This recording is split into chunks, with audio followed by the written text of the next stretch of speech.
Hi everybody, what's going on? Welcome to Sit Down. I'm DJ Sixsmith. Anthony Carrigan is here with us. Season 3 of Barry is going to be a thing. We're focused on Season 2 right now. I know, we're focused on Season 2, but we just found out yesterday that Season 3 is a go.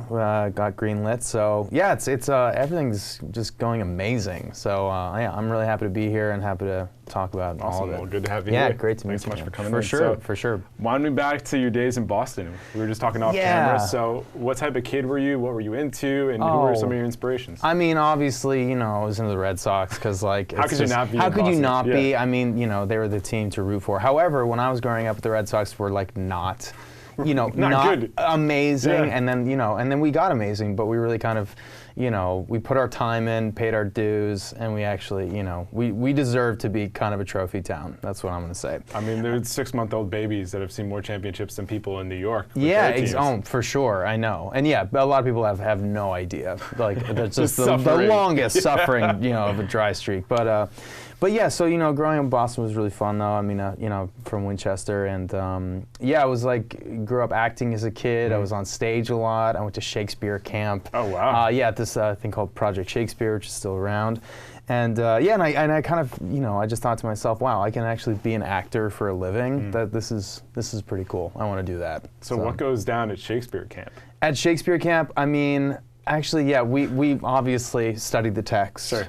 Really dove in. Iambic pentameter, all that, and we also, you know, we had a good time too. We partied. The drama kids are always like, they always have the most fun. Absolutely. Out of all of, Nobody gives the drama kids enough credit. They're the best parties. Yes. They're the best parties, hands down. Those are the parties that people in high school are like, I want to check that out. Oh, but for sure. I didn't even know that was all a like thing. the cool jocks are like secretly wishing. They're like, man, I wish I was at the drama party. You know? Yeah, because you hear those stories, you're like, oh. Okay. It's like, man, I hear those theater games are so much fun.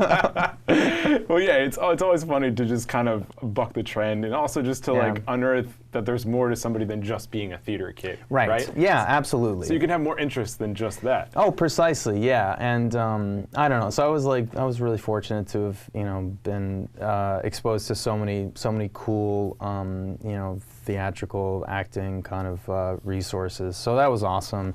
And yeah, and then I decided to be an actor. I went to Carnegie Mellon in Pittsburgh. And that was, you know, that was a blast. Got out of school, and I had like hair and eyebrows and eyelashes and everything. Totally different actor. And yeah, now I'm hairless, alopecian, and rocking it, I guess. No, you're embracing it. Yeah, embracing it, which is a great thing. But I'm sure at that time when you're first getting out, like, you didn't feel like you could do that. So it must have been a tough thing for you. It was weird because I was working as an actor with hair, and it was fine. It was like I was, you know, I was making it happen, but then it was like I was shooting a season of something, and like half my hair fell out. All my eyebrows, all my eyelashes, and it was like, and you know, I've had alopecia since I was 3, but nothing that drastic had happened. So it really threw me for a loop, and I was like, I don't know if I'm ever gonna be able to act again. And I had a lot of people tell me I was never going to again. So I was kind of backed into a corner, and much like a lot of people from Massachusetts, you know, once you're the underdog, it's like, well, now it's time to kind of step up and win the game. So, yeah, that's kind of what I decided to do. Well, especially when people are saying you're never going to do this ever again. Yeah, you know? sometimes that's a little extra motivation. Sometimes it's all you need is someone to be like, oh, I'm so sorry, you can't do that. For you to just be like, watch me, you know.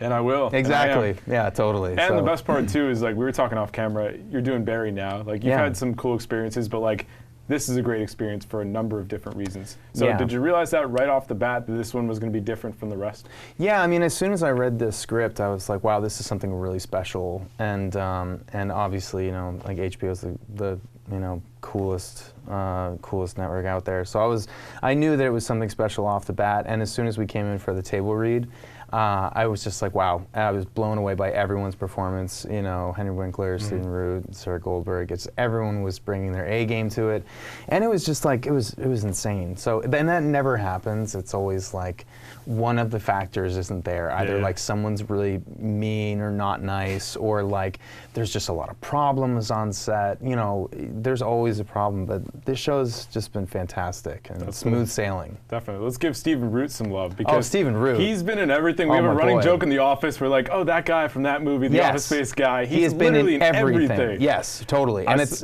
a testament, because, you know, people are just like, oh my God, wait, that's him? And it's like, yeah, because he's you know, a hell of an actor. Yeah, I saw the new Ruth Bader Ginsburg movie, and he's in that one too, and I'm just like, that's the guy. Totally, yeah, but nonstop. Working with him must be a pretty interesting experience. He's just incredible. I mean, and just the sweetest man. I mean, he's got it all. You know, the guy's such a talented character actor. He's like one of the best character actors who've ever existed. And so, you know, I'm just scribbling notes furiously while working with him. We got a couple different guys on that set, whether it's Winkler, Hader. Yeah. I mean, that's a perfect place for you to just absorb everything going on. And I am. Yeah, I mean, if I pay too close attention, I'll freak out because it's seriously, everyone is so good. Definitely. So your character, No Hank, like it's a guy that's cutting through again. Like, you know, we had Dollar Bill from Billions here. It's just like one of those larger than life characters that makes these really grandiose moments. So how did you develop the character, and how did you get to the point where it's like people are just watching the show for your character? Right. Well, you know, I don't know about that, but yeah, it was. First of all, so much of it was on the page in the first place. I mean, it was written. Yeah, it was written so well, and I mean, it was essentially kind of detailed as a Chechen mobster who's just incredibly polite. And I was like, okay, I really think I know where to go with this. And we'll see if it sticks. And so I went in with a very distinct choice. And I think it, you know, and it worked and it paid off. And then from that point on, it was just a collaborative process with Bill Hader and Alec Berg. And yeah, you know, it's just been, since then, it's been so much fun to step into that character. That's awesome. So a lot of people come in here, I like to ask them, what are they watching? And Barry has been a really popular one the last couple weeks. Yes. So why do you think this show has cut through in a TV landscape that is so saturated with 8-episode shows that are just being churned out, whether it's Netflix, HBO, Hulu? I know. What do you a lot think? of content. That's the word. That's the buzzword, content. Yeah, content. There's so much content right now. Because we were using it here media-wise, but now it's over in TV, and I'm just like... I know. Content. Content. Yeah, it's everywhere. I'm a content creator. I know, seriously. What do? Develop content. But no, honestly, there is so much out there, and so I think it's important for something that's just tonally different, you know? And I think that's what Barry does really well, is it's kind of tonally, you can't quite pin it down. You could call it a dramedy, but I hate that word because it's like, you know, it isn't that. It just encompasses so many different things and walks this kind of tightrope so well. And it goes so dark, but it also stays really funny. So, yeah, I think, you know, if people haven't seen it, they should definitely check it out. It's only 8 episodes. It's not half hour, not a hard half hour long. Yeah. No, absolutely, just dive right in. And it's its own lane also. Like, if I were to tell you, like, what's the closest show to Barry, you wouldn't really be able to say something right off the bat. No, which is cool because a lot of people want to identify it with something else. You know, it's like, oh, it's the new this or it's the new that, but it doesn't. And I think that's the mark of something that is, you know, that is original and unique. And I don't know, it takes courage to do that. Totally. You know? Yeah. So you've done recurring parts before, you've been on different sets. Yeah. How did you build out your career to get to this point? Well, I don't know. I auditioned. I mean, went through that whole process. But I mean, ultimately, yeah, you know, you just start to kind of get more and more familiar with, you know, I always like to kind of meet the crew and like get to know everyone who's like working behind the camera and everyone who's just kind of, you know, making it all run, because ultimately it's such a, you know, it's such a huge undertaking is making one of these shows. And there's so many moving pieces, and if people are kind of getting along, getting to know each other, I think it just, you know, moves a lot more smoothly, and yeah, and people get along more, you know? It goes a long way. It goes a long way, for sure. Because when you kind of, you know, if you're recurring on something and you show back up to set, and you recognize people and they recognize you, and it's like, you know, you give them a hug, it's a way better way than just be like, oh, yep, back to work, great, all right, or just pretend that you know the guy, or you know the woman on set. You know, it's like, come on. Right, I don't do that. No, you gotta just take a little time. Yeah, no, that's not me. I don't do that. Because you're gonna be on set for hours and hours and hours. You might as well start talking to some people while you're there. Yeah, exactly. I mean, what's the point? You're all there kind of like for hours and hours and hours. You really are, for so much time. So yeah, it's you know, and everyone's so outgoing. Everyone's usually so wonderful. So especially on our set, I can brag about that. Our set is just the coolest. Even for you, it must be weird because like you shoot some of your scenes and it's like, all right, Anthony, we'll see you in a couple weeks. Yeah. Oh, for sure. I know. I'm always like, I always leave pretty thirsty. You know what I mean? I'm always just like, can I just, I don't know, insert myself into this storyline? And they never let me. But it's okay. You know, it's fine. Definitely. So what are some other things you'd like to do in addition to this stuff that you're doing now? Let me see. I've been rock climbing a lot. Oh, well, yeah, not outdoors. I mean, and it was climbing? before like Free Solo came out. You know, it was before that. So you were doing so it I didn't before hop on cool. the yeah, I was doing it before it was cool, but I didn't hop on the bandwagon. But no, it's really fun. It's one of these cool things that like it's exercise, but it's not exercise, and yeah, it's I don't know. You get a real sense of accomplishment by kind of getting to the literal top of something. Yeah. You know what I mean? I'd say so. Yeah, for sure. So when you look around the industry, who are some other people you're looking to, whether they're similar in age or just similar position, that are doing cool things right now? Oh, I don't know. I mean, yeah, like I certainly am inspired by quite a few people. Let me see. Sam Rockwell is someone who I really look up to, just because he seems like such a really down-to-earth person, but he's so talented, and the way he invests in his characters and the way he invests in, you know, just fully 100% in his choices, it's really cool to see. And then also just, you know, I was thinking about him yesterday, Reggie Watts, who's you know, he's a buddy of mine, and he's literally just in a state of flow, always.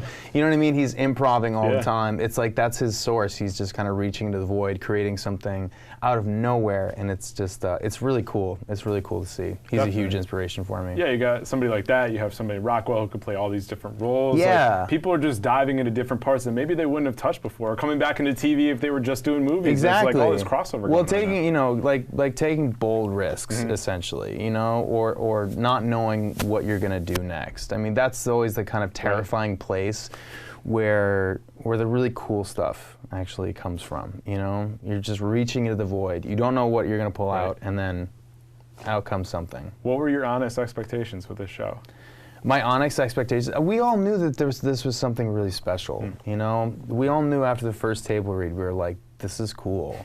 Like, this is making us laugh out loud. Not that nervous laughter that you have to have. Right, we're just filling the room. Be like, oh yeah, that's great. Hey, great, you know, for producers. No, it's like we were, you know, genuinely laughing out loud, and so we were like, cool, this is fun. We're having a blast, and then when we took it on set, it was just like, it was just a party. It was so much fun. Everyone was so supportive and collaborative and open, you know.